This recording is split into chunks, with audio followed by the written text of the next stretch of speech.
Alright, JD, I'm going to make you a little video of the car. I'll do a little walk around and then I'll go a little closer and a little closer. So you kind of see the whole car. It's about 34 degrees here in Dallas, which is not our norm. So I may shiver and the picture shake.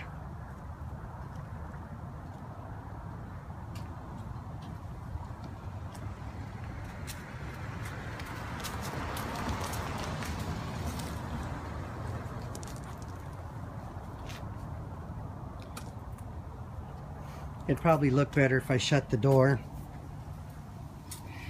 The car fits together real tight.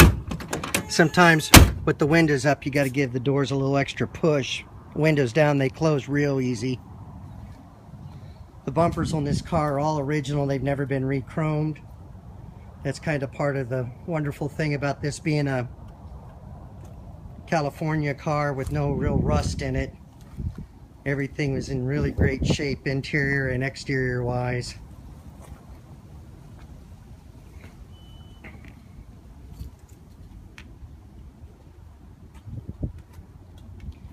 And I'll show you the few little nicks that we have in the paint. There's not a lot of road or rock rash along the bottoms or the quarters or anything. Everything's nice and solid. There's no rust in any of the corners.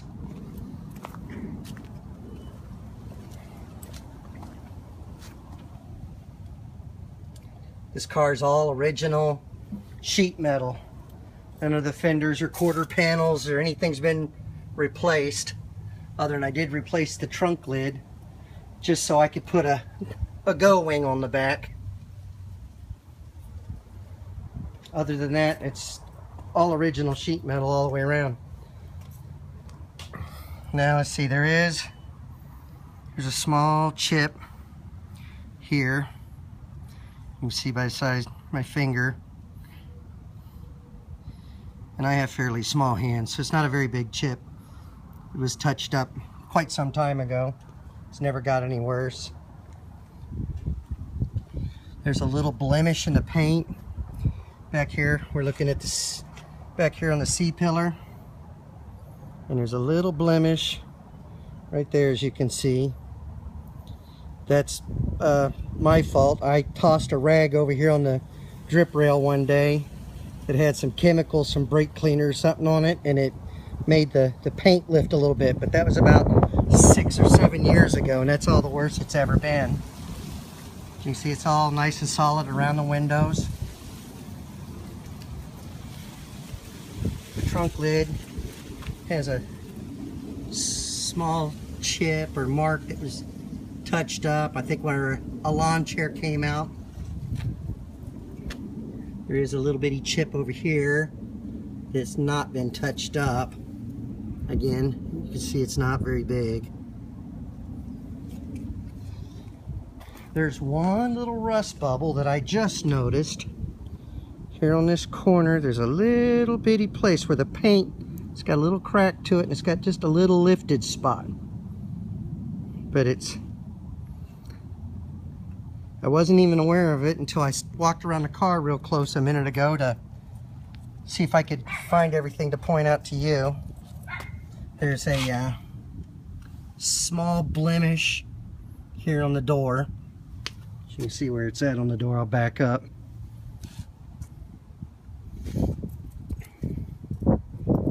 And there actually is a little spot on the back edge of the fender here.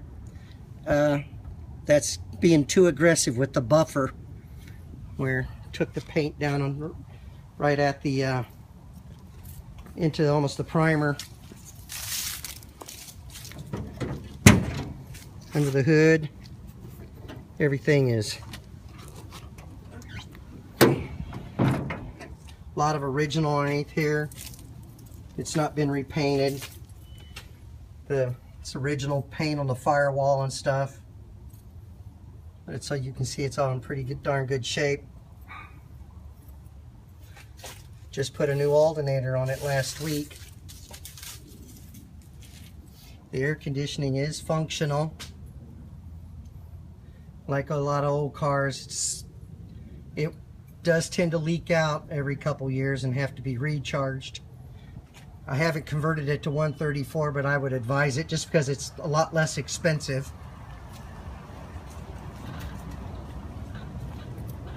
The glass is all in super good condition.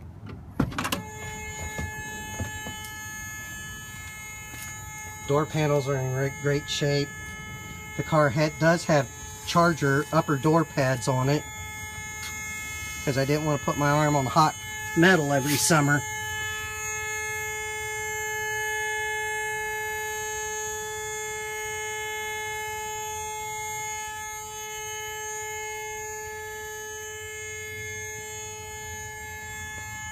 You see the back seat's in really good shape.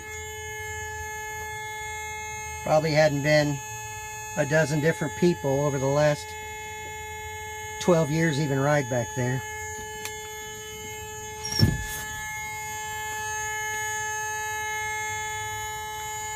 And it also actually has the original headliner. It's a little too dark to be able to see it, but it's in actually really great shape. Again, because it's a California car. You want to see the trunk? Let me open that door back up. I actually have a little button stuck inside so I could open the trunk if the car shows easy. And there's the big giant trunk. You can always live in here if you need to. Pull the mat back. Easier said than done at this temperature. Not very flexible.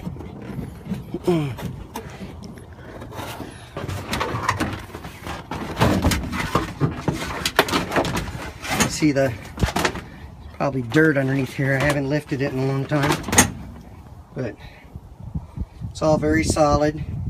Now when I bought this car, there was no trunk seal on it, and there was water underneath the original mat, and there was some scaling down here, and I painted the whole bottom of the trunk with POR 15, and it looks kind of lumpy because I painted with POR 15 and I sprayed some rubberized undercoating over it so that the paint would stick better, because paint doesn't stick to POR 15 very well. These spots are just actually just kind of dirty. If I wiped all this down, it would come off. And then the other side's the same way, if I can get it to lift up. You could tell it's a California car because it has that tube in the corner. That was to catch gases that came out of the tank when it would get hot. It would collect in there, and then when it would compress again and the weather get colder, it would drip back in the tank rather than going out in the air. Again, like I said, there was some scaling here. I mean, I'm 250 pounds. I can stand in this trunk. I mean, it's solid. It's just, like I said, there's a little scaling on the top, and then it probably looks worse than it really is because of where I sprayed it.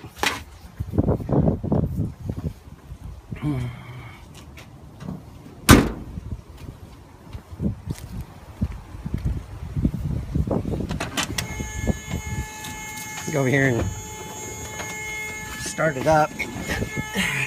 May run a little fast because it's probably not warmed up. I just backed it out so I could get around it better.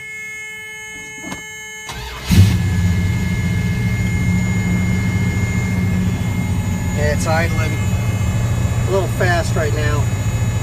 It's a 6-pack, so it should idle right around 900 RPM. So it does have a functional choke, which is a wonderful thing, because the choke kicks right in and operates every time. You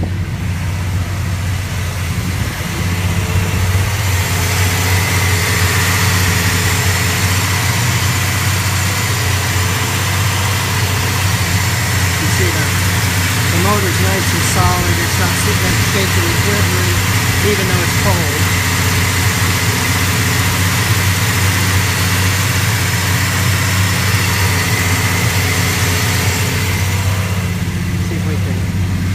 get the idle to kick down a little bit. It's a little high.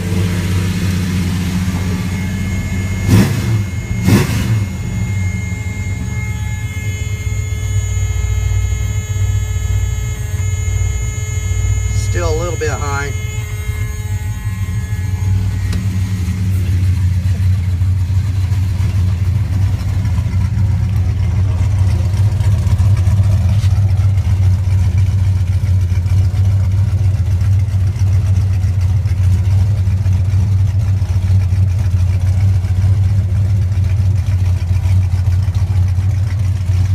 I know exhaust tones don't usually record too well. This one lets you hear that it runs nice and even.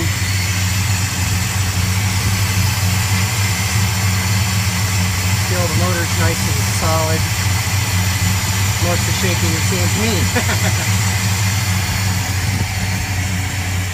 And then the front of the car does have halos in it.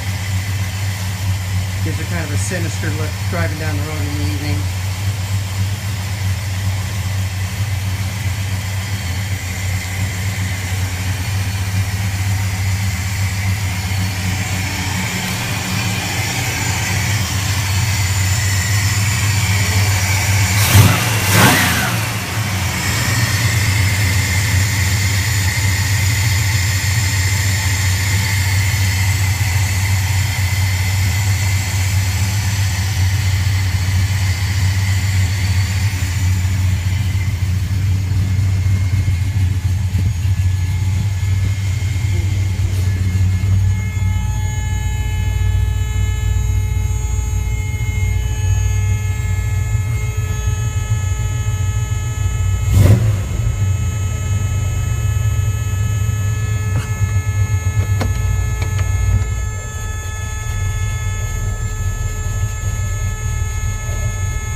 Sure that buzzing is as annoying to you as it is to me.